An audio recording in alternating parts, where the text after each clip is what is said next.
Well, hello everybody. It is September 7th. This is the weekly review. It's going to be a short review this week. Two reasons: have family in. Also, not a lot happened last week other than a slow bleed lower day after day. You can see that in the numbers. 2.5%, 3% down pretty much across the board. It was an ugly week if you were trying to be long. If you were sitting it out, which we were, you didn't get a lot of damage as a result of it. So down pretty hard. Dow almost 10% on the year. S&P's 6.5. Russell 5.5. Pretty good hit. How far can it go? That's kind of a question. We'll think about that as we go along here. But so far, so good in terms of avoiding the pain. The real question is being ready for when that bounce comes, and we'll try to talk about that as well. So if we move along here and kind of look at what happened, quick review. Essentially the volatility remained high after this big bounce. We got this slow bleed that took place, so there was a huge spike lower, big bungee bounce off of that, and now a bleed back down. We didn't get any kind of action that signals that we're going to try to move higher into those 20-40 ranges that we've talked about. And if you remember, what we were saying was, we would get this big bounce off, some sort of a pullback, and then potentially, right, the ABCD structure to take us up to that area. Well, it tried, right? We got the push up. That was the push right here on this day, but that didn't stick. And instead, you got the pullback on that day after it tested into this highs, right, the breakdown bars highs, and then the continuation move on Friday back down towards the lows of the week. So at this point, you've had a breakdown here, another breakdown there, a test of both of those that failed, that pushed us back down on Friday, and now the question is, are we going to see price try to push higher or not? Or are we instead going to come down and test these lows down in this area? So that's kind of where we sit at this particular point in time, without making this more complicated than it has to be. So the question is which side's it going to be? Are they going to go back up and take this B point out, or are they going to test the lows first? And we're right in the middle of the range. So when I said at the beginning not a lot happened, that's what I mean. We're sitting in here in the middle, and it's really a coin toss which way you want to go next. So essentially, those big bounces, they never got back. In almost all the cases, they never got back to even do the retest regens. Certainly not on the indexes. If you remember last week, we were right close here on the NDX. We were about 4 points away, but instead of pushing higher, Monday pushed down, and it never saw the light of day.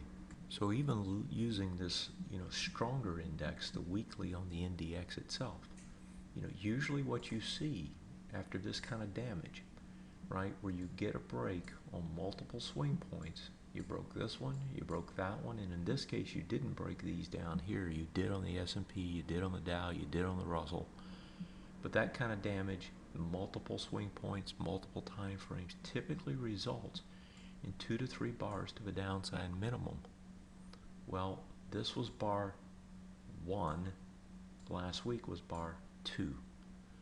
2 to 3 bars. So in other words, another bar potentially this week, fairly high probability, downside or sideways at best, right? And then after that, things can change, but that's usually the way it works, and that's usually the way you have to think about these markets when you see big damage done.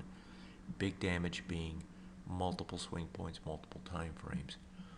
The other thing that's important here, and that we talked about before, is that when we see a huge bar down, right, where volume expands and the price range of the bar, top to bottom, and that's this bar we're looking at, right? This bar's range is fairly significant in terms of size, right? A lot of price spread. This is on the daily chart now.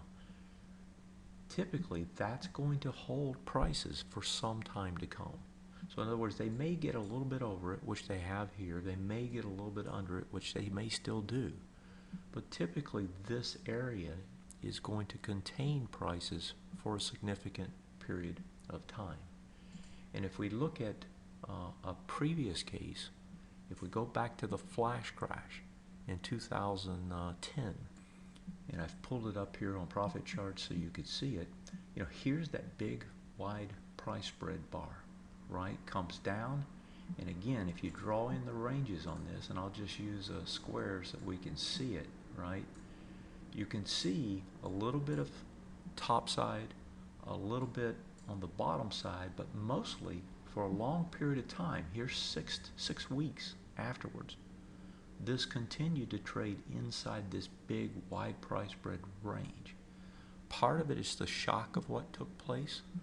Part of it is just the fact that that big wide price spread bar is going to be a vortex. It's just going to hold prices near it for some period of time.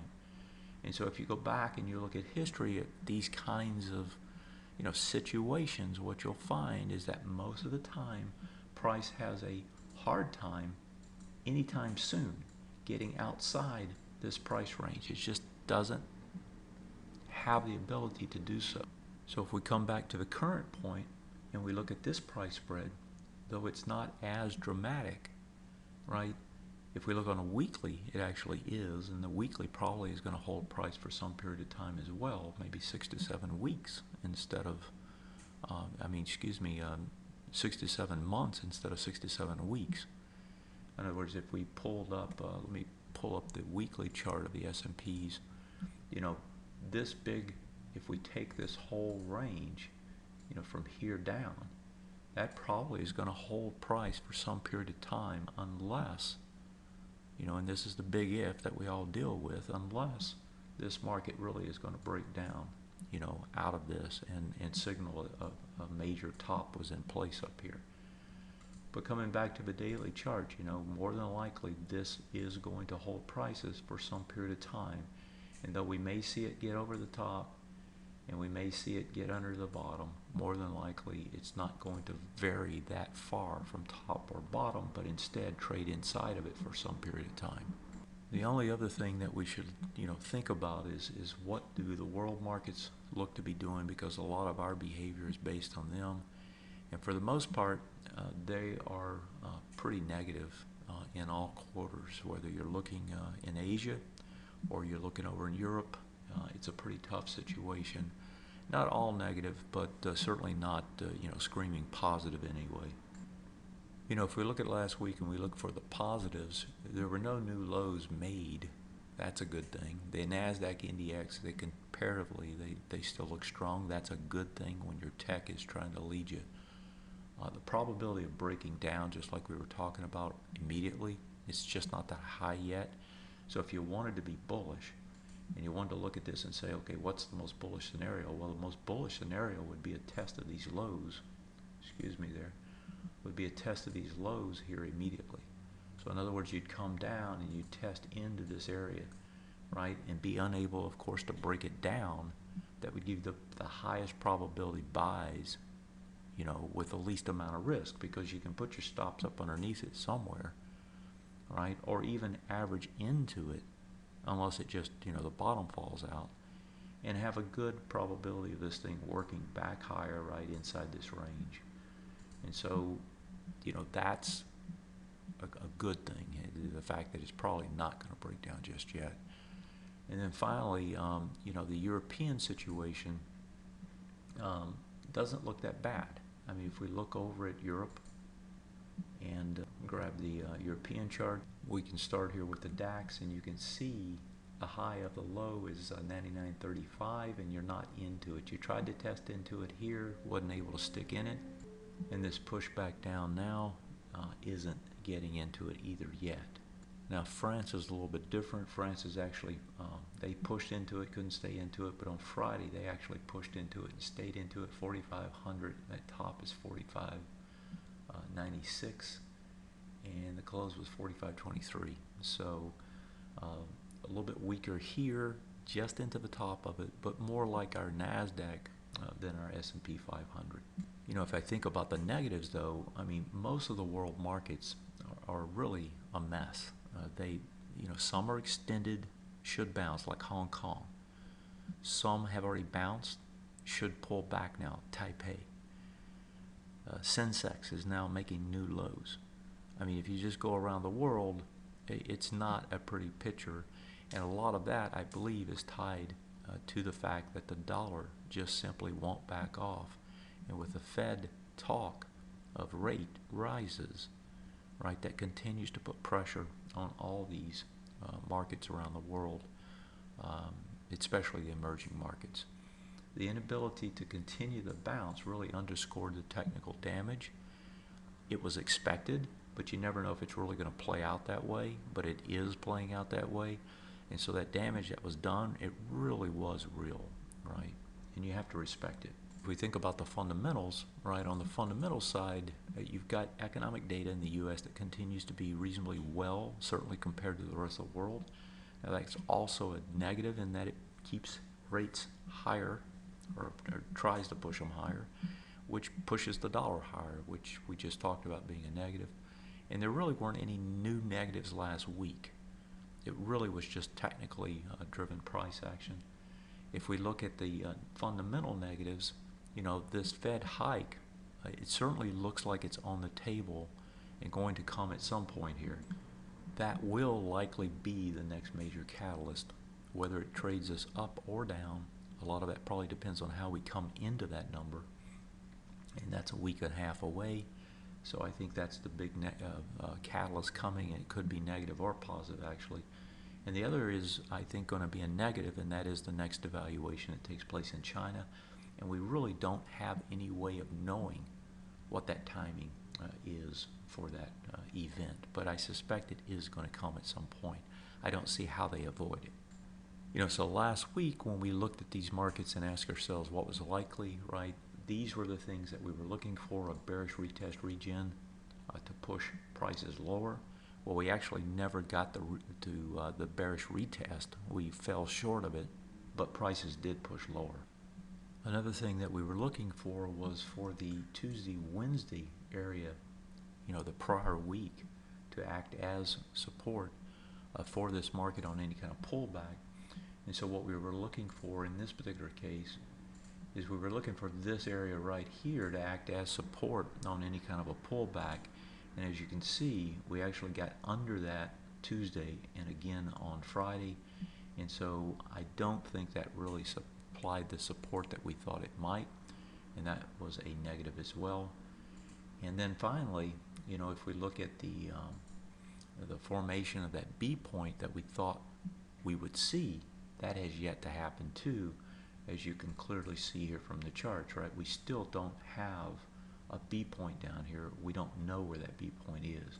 Now, it may turn out that this is the B point. We just don't know it yet, because we may test it and break it down. And if we do, then we're certainly going to be stuck in this range for a while longer if the bottom holds, which I suspect it will at this point. And so, using that as a lead into this week, if the weakness does persist, you've got to look for some attempt to retest those lows. And as I said just a bit ago, a retest of these lows actually is probably the most bullish situation we could get, because the probability of breaking them out right now is fairly low, as I've already talked about. And so anything that comes in here to test these is probably going to be a pretty good buy. And that's it's a bounce buy, it's a counter trend buy, but it's a high probability buy.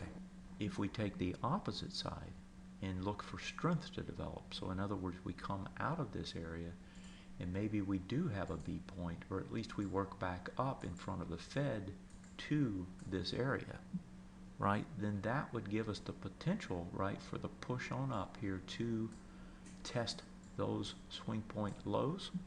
And so we could get that earlier move up instead of a test of the lows to begin with. So, either case, I think the next move is going to be a bullish move, in that it's going to set up the potential to do some buying. It's just that the higher probability buy is down here, not up there. And you know, if you're wanting to buy this market, you actually want to see it come back down first, not up. Economically, there's really not much on tap this week. You've got some uh, industrial numbers, some inflation numbers, but outside of that, there's not much happening. And so if we kind of move to the bottom line here and think about, you know, what's next, you know, anytime you get this technical damage, it's going to take time to heal. It doesn't just go away. You know, it takes weeks, not days, a lot longer than you and I usually expect. We're still in this early cycle of that repair, and it's you know, the ultimate outcome, we don't know what it is yet. Um, there are going to be some high probability trades associated with it, like we just talked about, but we have to wait and be patient and try to, you know, take those trades when they're available.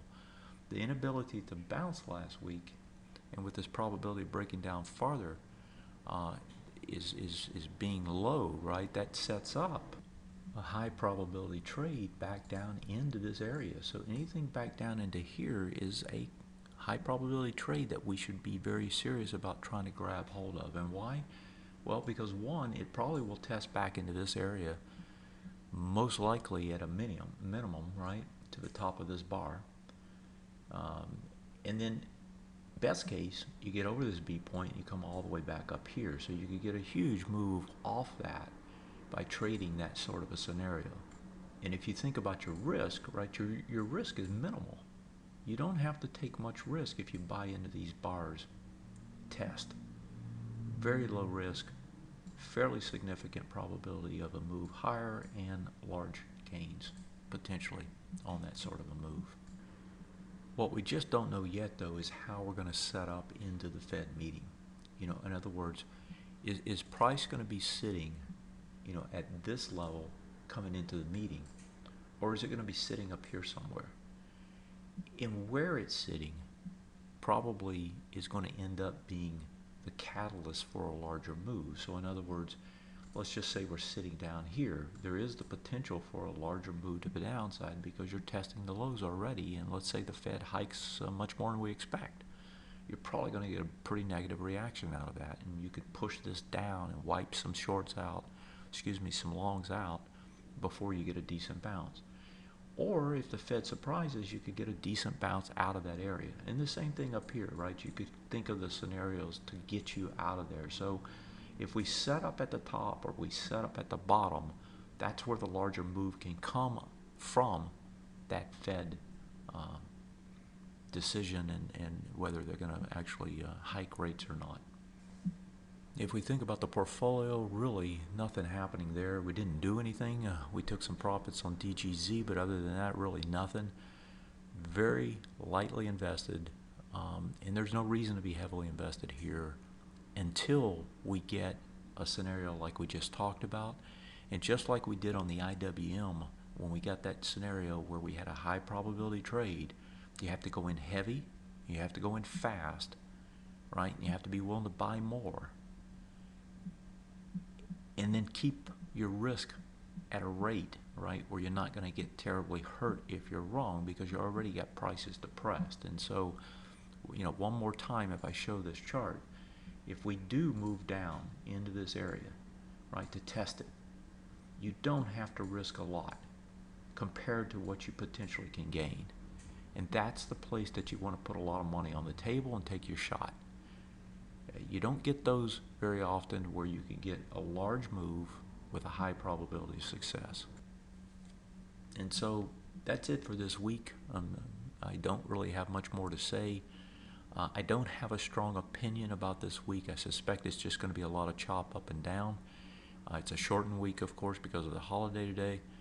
And, you know, we'll see how the market wants to trade into the Fed meeting that's coming up in just a few short days.